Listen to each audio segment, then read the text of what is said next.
Então agora, para ilustrar, vamos fazer uma série de exercícios, né?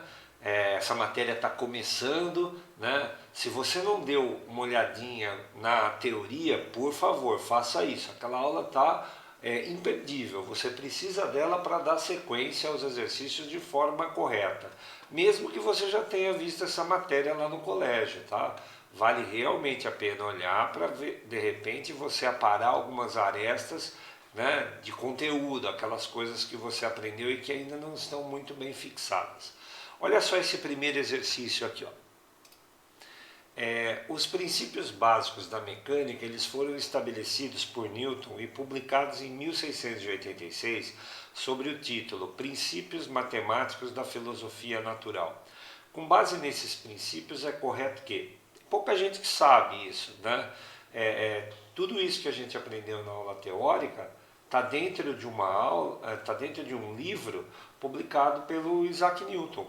Então aquilo, na verdade, que a gente resumiu na aula é o livro, tá? Então a gente separa em princípios, né, divide daquela forma, mas o livro, né, não tem essa separação que a gente fez. Essa separação é uma separação didática para ensino.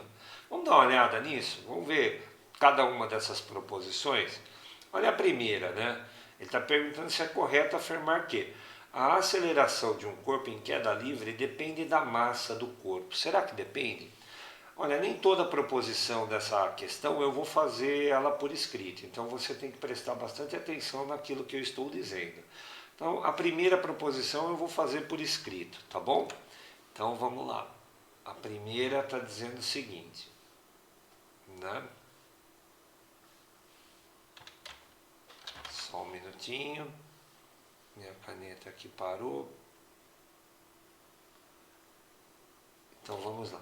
A primeira proposição, ela está dizendo assim, que o corpo em queda livre, né, a aceleração que ele tem depende da massa. O que é queda livre mesmo? Queda livre não é quando o objeto está sujeito, né, apenas à ação da força-peso? Na queda livre, a gente despreza, né, as resistências ao movimento. Então, a única força que atua é a força da gravidade, é a força-peso. Então, vou desenhar a força-peso como a gente aprendeu na aula teórica lá, né? Ela é vertical e ela é apontada para baixo, tudo bem? E esta é a única força sobre um corpo em queda livre. Nós aprendemos na aula de teoria também, né, que a força resultante, ela causa uma aceleração. Ela é massa vezes a aceleração. Agora veja, se nesse item, né, a única força que está atuando é a força peso, ela está fazendo o papel de força resultante. Então a força peso será a força resultante, que é a massa vezes a aceleração. Nós aprendemos também o cálculo da força-peso na aula passada, né? A força-peso é calculada por massa vezes a aceleração da gravidade, né? Isso daqui é igual a massa vezes a aceleração. Essa equação aqui eu estou montando ela da forma vetorial. Tá? Lá na teoria eu falei apenas sobre o módulo, mas você entendeu que eu coloquei setinha, então aqui eu estou falando do vetor como um todo. Né? Vou cancelar a massa. O que significa esse cancelamento? É justamente o que a gente está querendo afirmar aqui. Ó.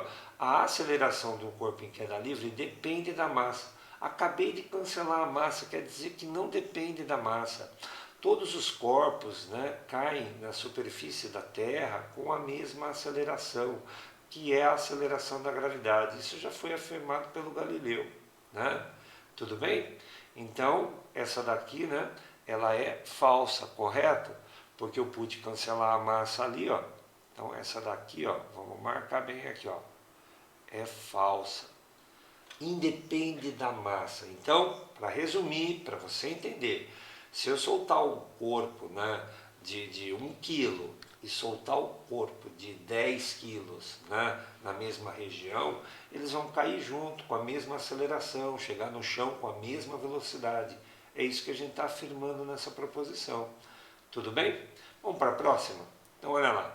As forças de ação e reação são forças de mesmo módulo e estão aplicadas no mesmo corpo.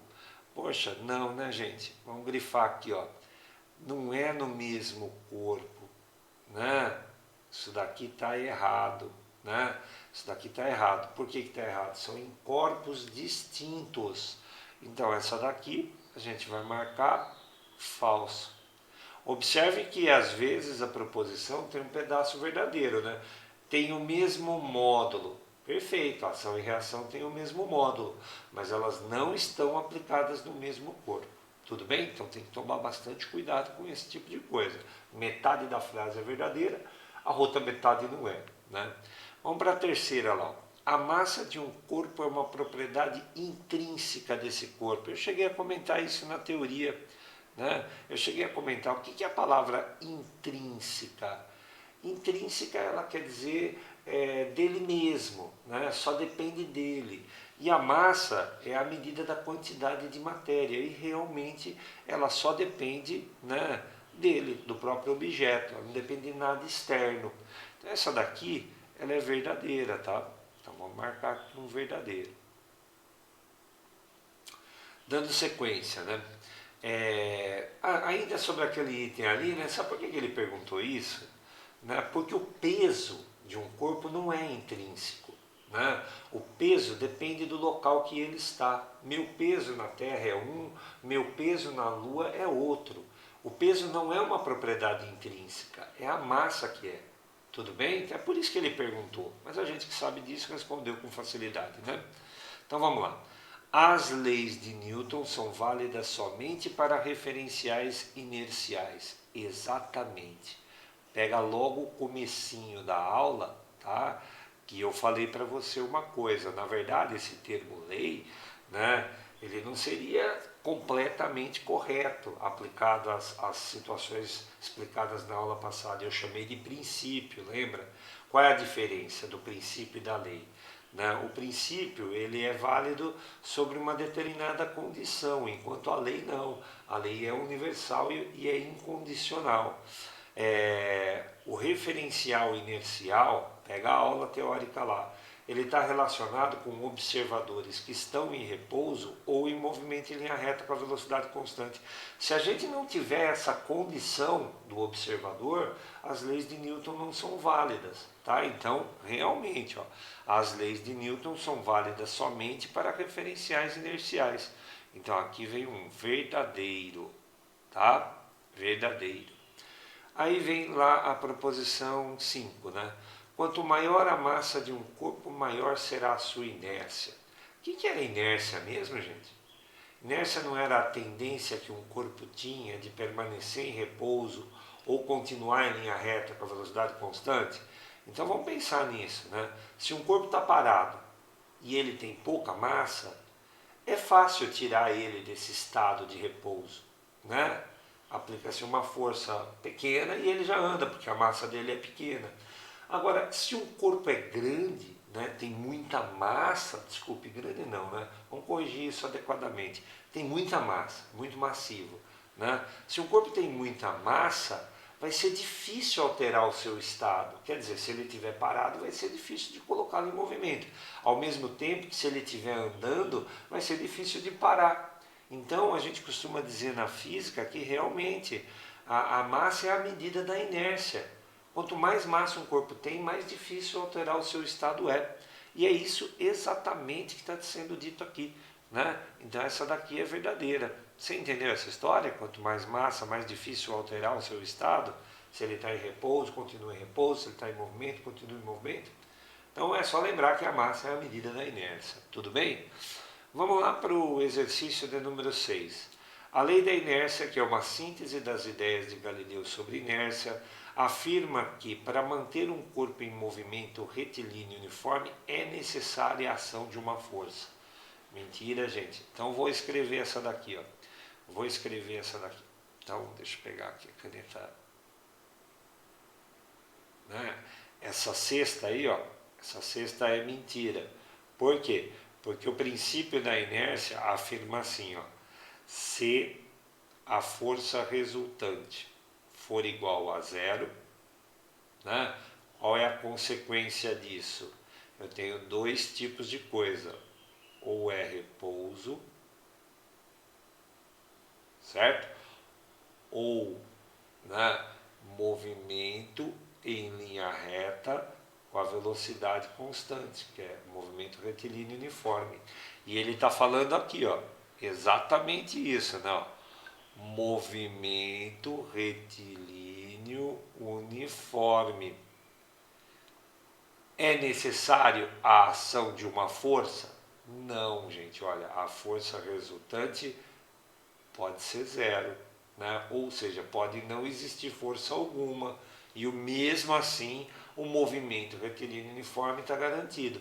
Muita gente fala assim, para colocar o corpo em movimento foi necessária a força? Claro, né? Se ele estava em repouso para colocar em movimento é necessário uma força, mas para manter esse movimento não é necessário força. Então, portanto, essa daqui, né, a lei da inércia é a síntese das ideias de Galileu, é uma verdade, mas o finalzinho foi péssimo, né? É necessária a ação de força, não é necessária a ação de força. É difícil fazer esse tipo de experiência no planeta Terra, porque é difícil isolar, né, um objeto para que ele não tenha força alguma agindo sobre ele. Mas no espaço, por exemplo, seria possível um corpo despachado para o espaço, né, lá como existe vácuo, se ele tivesse movimento, ele manteria o movimento indefinidamente, né? Aí sob certas condições, né? Não pode estar sob a influência dos planetas. Então tem que tomar cuidado também, mesmo lá no espaço, essa condição de estar isento de força, ela é uma abstração, né? Tá claro isso para você? O mais importante é você saber que não há necessidade de força para manter o movimento retilíneo uniforme. Beleza? Tudo bem? Espero que você tenha compreendido. Cada uma dessas situações está lá reportada na aula teórica. Já já volto com outra.